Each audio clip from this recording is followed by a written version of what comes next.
இந்த வீடியோவில் index fund பெஸ்ட்டா இண்டெக்ஸ் இடிஎஃப் பெஸ்ட்டா எதில் இன்வெஸ்ட் பண்ணலாம் பார்க்கலாம். இண்டெக்ஸ் ஃபண்டுன்றது ஒரு மியூச்சுவல் ஃபண்ட், ஏஎம்சி மெயின்டைன் பண்ணக்கூடியது, டிமேட் அக்கௌண்ட் தேவையில்லை, நம்ம எப்போ வேணால் டிரான்சாக்ஷன் பண்ணலாம். இடிஎஃப்ன்றது வந்து ஷேர் ப்ரைஸை பொறுத்து ட்ரேட் ஆகும், டிமேட் அக்கௌண்ட் வேணும். ஸோ ஒரு ஸ்டாக் ப்ரோக்கர்கிட்ட நீங்கள் அக்கௌண்ட் ஓப்பன் பண்ணி மார்க்கெட் ஹவர்ஸில் மட்டும்தான் டிரான்சாக்ஷன் பண்ண முடியும். இடிஎஃப்ல என்ன மைனஸ் அப்படின்னா அது ஒரு லிக்விடிட்டி இருக்கலாம், இல்லாமல் போகலாம். ஸோ இல்லிக்விடிட்டி இடிஎஃப்பும் இருக்கிறதுனால ரிஸ்க்கும் அதிகமாக வாய்ப்பு இருக்கு.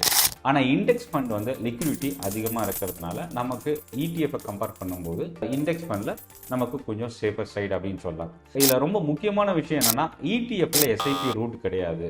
இண்டெக்ஸ் ஃபண்ட் ஒரு மியூச்சுவல் ஃபண்ட் அப்படின்றதுனால எஸ்ஐபி மூலமா மந்த் அண்ட் மந்த் வந்து நம்ம இன்வெஸ்ட் பண்ண முடியும். இடிஎஃப் இண்டெக்ஸ் ஃபண்ட் ரெண்டுமே ஏஎம்சி மெயின்டைன் பண்ணக்கூடிய விஷயம் தான்.